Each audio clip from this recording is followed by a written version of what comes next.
गुरु ब्रह्म महिमा अलेख शरण। नमस्कार दर्शक वृंद, आपण मानंकु आजिर राशिफल कार्यक्रम मु एस कुमार स्वागत जनाऊँगी।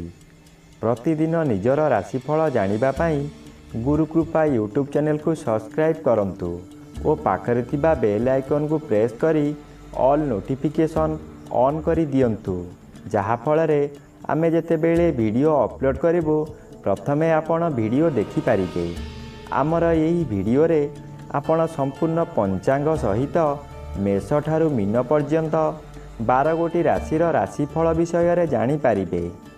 वीडियो को दयाकरी शेष पर्यंत देखंतु। वीडियोटी भल लागिथिले वीडियो को लाइक करंतु एवं आपणक प्रियजन पाखु शेयर करी जणांतु। एबे आसंतु जानिबा आज दिनर संपूर्ण पंचांग विषय।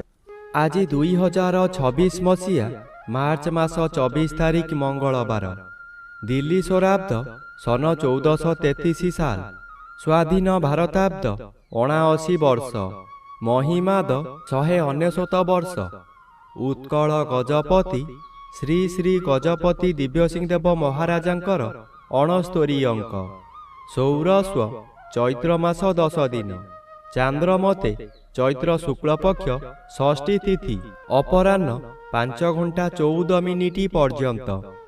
आजिर सूर्योदय विरजा क्षेत्र को 5 घंटा 50 मिनिट, मीन लग्न एकदंड 12 लिता गते उदय। आजिर सूर्यास्त विरजा क्षेत्र को 5 घंटा 53 मिनिट, कन्या लग्न एकदंड 43 लिता गते अस्त। आज वृषचंद्र 60 दंड, रोहिणी नक्षत्र रात्रि 8 घंटा 9 मिनिट पर्यंत। आज जन्मित शिशुर वृष राशि वैश्यवर्ण नरगण, रात्रि 8 घंटा 9 मिनिट गते देवगण। आज मृत व्यक्तिर एक पाद पुष्कर दोष, अपराह्न 5 घंटा 14 मिनिट गते 2 पाद पुष्कर दोष। निषिद्ध खाद्य आज अपराह्न 5 घंटा 14 मिनिट मध्य निम्ब भोजन निषेध अटे, एहा परे ताल भोजन निषेध अटे।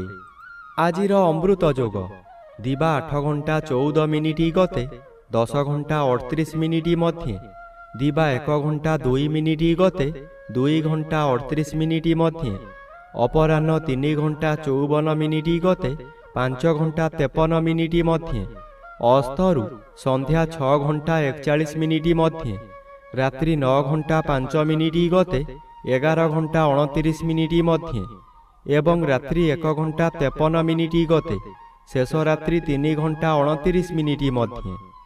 आजिर महेंद्र जोग नाही। आजिर काल बेला दिवा 1 घंटा 10 मिनिट गते 2 घंटा 24 मिनिट मध्य। आजिर 12 बेला दिवा 7 घंटा 24 मिनिट गते 8 घंटा 57 मिनिट मध्य। आजिर काल रात्रि रात्रि 7 घंटा 26 मिनिट गते 9 घंटा मध्य। आजिर राहु काल अपराह्न 3 घंटा ठारू 4 घंटा 30 मिनिट मध्य। आज बिछा राशिर घात चंद्र रात्रि 8 घंटा 9 मिनिट मध्य, मकर राशिर घात नक्षत्र अपराह्न 5 घंटा 14 मिनिट मध्य, मेष राशि और कर्कट राशिर घात तिथि, मकर राशिर घात बार। प्रिय बंधुगण, एबे आसंतु जानिबा मेष ठारू मीन पर्यंत 12 गोटी राशिर राशिफल विषय रे। राशि चक्रर प्रथम राशि मेष राशि। आज मेष राशि जन्मित व्यक्ति मानक सकाशे द्वितीय स्थान रे चंद्र गोचर करुछंती। शुक्ल पक्षरे द्वितीय चंद्र आपणଙ୍କୁ शुभ फल मान देवार परिलिखित हुए। आज आपणଙ୍କର तेज वृद्धि हेब। आपणଙ୍କ चाहाणीरे शत्रु मानଙ୍କୁ मित्र करी आपणଙ୍କର कार्य लगाइबे। सेही मानଙ୍କ द्वारा धन अर्जन करी आपण धनी होई पारंती। आपणଙ୍କ कार्य को सहकर्मी माने भ्रुहसी प्रशंसा करिबे। प्रत्येक कार्यक्रम रे आपणଙ୍କୁ सहयोग करिबे। एबे आसंतु जानिबा राशि चक्रर द्वितीय राशि वृष राशि विषय रे। आज वृष राशि जन्मित व्यक्ति मानक सकाशे एकादश रवि शुभ और श्री चंद्र गोचर करुथिबारु केतेकांशरे शुभ फल मिलिब। ଘରକୁ କୌଣସି ଅତିଥି ଆଗମନ କରିପାରନ୍ତି। ଗୃହରେ ଖାଇବା ଧୁମଧାମ ହେବ। ନୂତନ ବସ୍ତ୍ର ଆଭୂଷଣ ବ୍ୟବହାର କରିବେ। ଯଦି କୌଣସି ସ୍ଥାନକୁ ଯାତ୍ରା କରିବାର ଅଛି ତେବେ ସ୍ଥଗିତ ରଖନ୍ତୁ। ପଶୁ କ୍ରୟ ବିକ୍ରୟ କରନ୍ତୁ ନାହିଁ। ଖରିଦ କରିଥିବା ପଶୁ ନଷ୍ଟ ହୋଇଯାଇପାରେ। ଆଜି ଆପଣ ଗଣ୍ଡଗୋଳ କାର୍ଯ୍ୟଠାରୁ ଦୂରେଇ ରୁହନ୍ତୁ। ଏବେ ଆସନ୍ତୁ ଜାଣିବା ରାଶିଚକ୍ରର ତୃତୀୟ ରାଶି ମିଥୁନ ରାଶି ବିଷୟରେ। ଆଜି ମିଥୁନ ରାଶି ଜନ୍ମିତ ବ୍ୟକ୍ତିମାନଙ୍କ ସକାଶେ ଦ୍ୱାଦଶ ସ୍ଥାନରେ ଚନ୍ଦ୍ରଗୋଚର କରୁଥିବାରୁ ଅଶୁଭ ଫଳ ପ୍ରଦାନ କରିବେ। ଏହି ସମୟରେ ବିଭିନ୍ନ ସମସ୍ୟାମାନ ମୁଣ୍ଡ ଟେକିବ। ଏହା ଆପଣଙ୍କର ଜୀବନର ଆୟକୁ ପ୍ରଭାବିତ କରିବ। ପରିବାର ବ୍ୟକ୍ତି ଓ ସହକର୍ମୀ ବ୍ୟକ୍ତିମାନେ ଆଜି ଆପଣଙ୍କର ଶତ୍ରୁ ସଦୃଶ୍ୟ ଲାଗିବେ। ସ୍ୱାମୀ ସ୍ତ୍ରୀଙ୍କ ମଧ୍ୟରେ ମାନ ମନାନ୍ତର ଘଟିବ। ନିଜର ପାଦ ପୀଡ଼ା ହୋଇପାରେ, ଯାହାଦ୍ୱାରା କୌଣସି କାର୍ଯ୍ୟ କରିବାକୁ ମନରେ ଆଗ୍ରହ କମିଯିବ। ଏବେ ଆସନ୍ତୁ ଜାଣିବା ରାଶିଚକ୍ରର ଚତୁର୍ଥ ରାଶି କର୍କଟ ରାଶି ବିଷୟରେ। ଆଜି କର୍କଟ ରାଶି ଜନ୍ମିତ ବ୍ୟକ୍ତିମାନଙ୍କ ସକାଶେ ଏକାଦଶ ସ୍ଥାନରେ ଚନ୍ଦ୍ରଗୋଚର କରୁଥିବାରୁ ଶୁଭ ଫଳ ମିଳିବ। ଏକାଦଶ ଚନ୍ଦ୍ର ବଳଶାଳୀ ଚନ୍ଦ୍ର। ଆଜି ଆପଣଙ୍କୁ ଅଚାନକ ଶୁଭ ଖବର ମିଳିବ। ବ୍ୟବସାୟୀମାନେ ଏହି ସମୟରେ ଆଶାଠାରୁ ଅଧିକ ଲାଭବାନ ହେବେ। ପୂର୍ବରୁ ଯେଉଁ କାର୍ଯ୍ୟ ସକାଶେ ଆପଣ ଅପେକ୍ଷା କରି ହତାଶ ହୋଇଥିଲେ ସେ କାର୍ଯ୍ୟ ଆଜି ପୂରଣ ହେବ। ପରିବାର ମଧ୍ୟରେ ସ୍ୱାଦିଷ୍ଟ ଭୋଜନ ପ୍ରସ୍ତୁତ କରିବା ସହିତ ଅତିଥି ବନ୍ଧୁମାନଙ୍କୁ ନିମନ୍ତ୍ରଣ କରି ଆପ୍ୟାୟିତ କରିବେ। ଏବେ ଆସନ୍ତୁ ଜାଣିବା ରାଶିଚକ୍ରର ପଞ୍ଚମ ରାଶି ସିଂହ ରାଶି ବିଷୟରେ। ଆଜି ସିଂହ ରାଶି ଜନ୍ମିତ ବ୍ୟକ୍ତିମାନଙ୍କ ସକାଶେ ଦଶମ ସ୍ଥାନରେ ଚନ୍ଦ୍ରଗୋଚର କରୁଛନ୍ତି।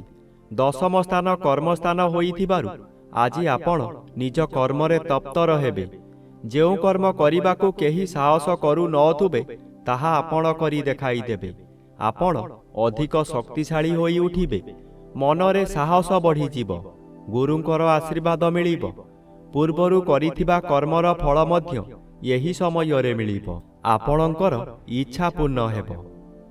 ଏବେ ଆସନ୍ତୁ ଜାଣିବା ରାଶିଚକ୍ରର ଷଷ୍ଠ ରାଶି କନ୍ୟା ରାଶି ବିଷୟରେ।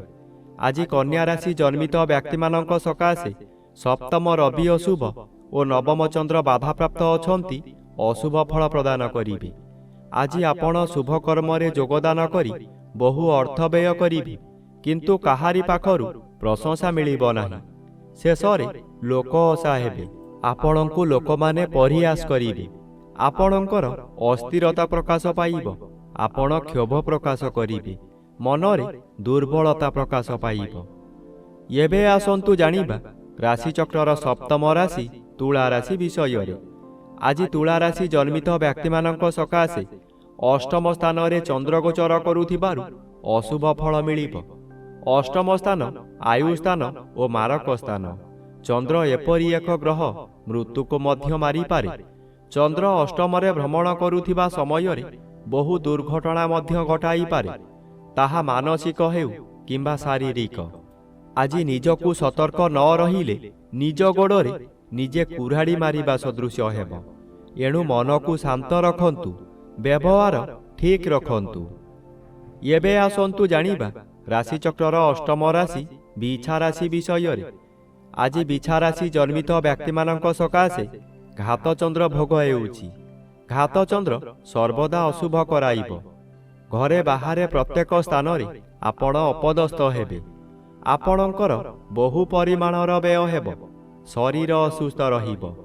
ମଥା ବିଚଳିତ ହେବା କାରଣରୁ ରାସ୍ତା ଦୁର୍ଘଟଣା ମଧ୍ୟ ହୋଇପାରେ। ଆଜି ଆପଣ ନିଜ ମନକୁ ଶାନ୍ତ ନ କଲେ ନିଜକୁ ନିଜେ ଦଣ୍ଡ ଦେଇ ହଇରାଣ ଓ ଲୋକ ହସା ହୋଇପାରନ୍ତି। ଏବେ ଆସନ୍ତୁ ଜାଣିବା ରାଶିଚକ୍ରର ନବମ ରାଶି ଧନୁ ରାଶି ବିଷୟରେ। ଆଜି ଧନୁ ରାଶି ଜନ୍ମିତ ବ୍ୟକ୍ତିମାନଙ୍କ ସକାଶେ ଷଷ୍ଠ ସ୍ଥାନରେ ଚନ୍ଦ୍ରଗୋଚର କରୁଥିବାରୁ ଶୁଭ ଫଳ ମିଳିବ। ଷଷ୍ଠ ଚନ୍ଦ୍ର ବଳବାନ ଚନ୍ଦ୍ର। ଆଜି ଆପଣଙ୍କ ପରିବାର ମଧ୍ୟରେ ଖାଲି ଆନନ୍ଦ ହିଁ ଆନନ୍ଦ ମିଳିବ। ଯେଉଁ କାମରେ ହାତ ଦେବେ ତହିଁରେ ସଫଳତା ନିଶ୍ଚୟ ପାଇବେ। ବ୍ୟବସାୟ କରୁଥିବା ବ୍ୟକ୍ତିମାନେ ବ୍ୟବସାୟରେ ଆଶାଠାରୁ ଅଧିକ ଲାଭବାନ ହେବେ। ପୂର୍ବରୁ ଆପଣ କରିଥିବା ଋଣ ଏହି ସମୟରେ ପରିଶୋଧ କରିପାରିବେ। ପାଖରେ ଅର୍ଥର ଅଭାବ ରହିବ ନାହିଁ। ଏବେ ଆସନ୍ତୁ ଜାଣିବା ରାଶିଚକ୍ରର ଦଶମ ରାଶି ମକର ରାଶି ବିଷୟରେ। ଆଜି ମକର ରାଶି ଜନ୍ମିତ ବ୍ୟକ୍ତିମାନଙ୍କ ସକାଶେ ଘାତ ନକ୍ଷତ୍ର ଅଶୁଭ ଓ ପଞ୍ଚମ ଚନ୍ଦ୍ର ବାଧାପ୍ରାପ୍ତ ଅଛନ୍ତି, ଅଶୁଭ ଫଳ ପ୍ରଦାନ କରିବେ। ଆଜି ଆପଣଙ୍କର ମନ ଅସ୍ଥିର ରହିବ, କଥା କଥାକେ ଆପଣ ରାଗିଯିବେ, ଶରୀର ଅସୁସ୍ଥ ରହିବ, ଦୁଃଖ ଯନ୍ତ୍ରଣାରେ ଆପଣ ଜର୍ଜରିତ ହୋଇ ପଡ଼ିବେ। କରୁଥିବା କାର୍ଯ୍ୟରେ ବାଧା ଆସିବାରୁ ଆପଣ ହତାଶ ହୋଇ ପଡ଼ିବେ। ରାଗ ଶାନ୍ତ ନ କଲେ ବହୁ ଶତ୍ରୁ ସୃଷ୍ଟି ହେବେ। ପରିବାରରେ ପିଲାମାନେ ଅମାନିଆ ହୋଇଯିବେ। ଏବେ ଆସନ୍ତୁ ଜାଣିବା ରାଶିଚକ୍ରର ଏକାଦଶ ରାଶି କୁମ୍ଭ ରାଶି ବିଷୟରେ। ଆଜି କୁମ୍ଭ ରାଶି ଜନ୍ମିତ ବ୍ୟକ୍ତିମାନଙ୍କ ସକାଶେ ଦ୍ୱିତୀୟ ରବି ଅଶୁଭ ଓ ଚତୁର୍ଥ ସ୍ଥାନରେ ଚନ୍ଦ୍ରଗୋଚର କରୁଛନ୍ତି, ଅଶୁଭ ଫଳ ମିଳିବ। ଆଜି ଆପଣ କାହାରି ପ୍ରରୋଚନାରେ ପଡ଼ି ବହୁତ ସ୍ଥାନକୁ ଭ୍ରମଣ କରିବାକୁ ଯିବେ। ଆପଣଙ୍କର ସଞ୍ଚିତ ଧନମାନ ଅଯଥାରେ ଖର୍ଚ୍ଚ କରିବେ।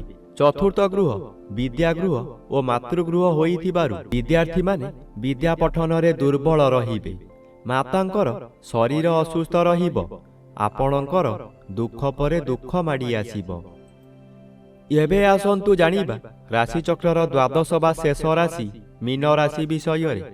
ଆଜି ମୀନ ରାଶି ଜନ୍ମିତ ବ୍ୟକ୍ତିମାନଙ୍କ ସକାଶେ ତୃତୀୟ ସ୍ଥାନରେ ଚନ୍ଦ୍ରଗୋଚର କରୁଛନ୍ତି। ତୃତୀୟ ଚନ୍ଦ୍ର ବଳବାନ ଚନ୍ଦ୍ର। ଆଜି ଆପଣଙ୍କର ସ୍ୱାସ୍ଥ୍ୟରେ ଉନ୍ନତି ଘଟିବ। ପୂର୍ବରୁ ଥିବା ରୋଗମାନ ଅପସରି ଯିବ। ଶରୀରର ତେଜ ବୃଦ୍ଧି ହେବ। ଯେଉଁ କାର୍ଯ୍ୟ କରିବାକୁ ଚାହିଁବେ ତହିଁରେ ସଫଳତା ଲାଭ କରିବେ। ଆଜି ହଠାତ୍ ଆପଣଙ୍କର କୌଣସିଠାରୁ ଶୁଭ ଖବର ପାଇ ମନର ବଳ ବୃଦ୍ଧି ହେବ। ବ୍ୟବସାୟୀମାନେ ବ୍ୟବସାୟରେ ଅଧିକ ଲାଭବାନ ହେବେ। ଆଜି ଆପଣଙ୍କର ଧନ ସଞ୍ଚୟ କରିବାର ଦିନଟିଏ।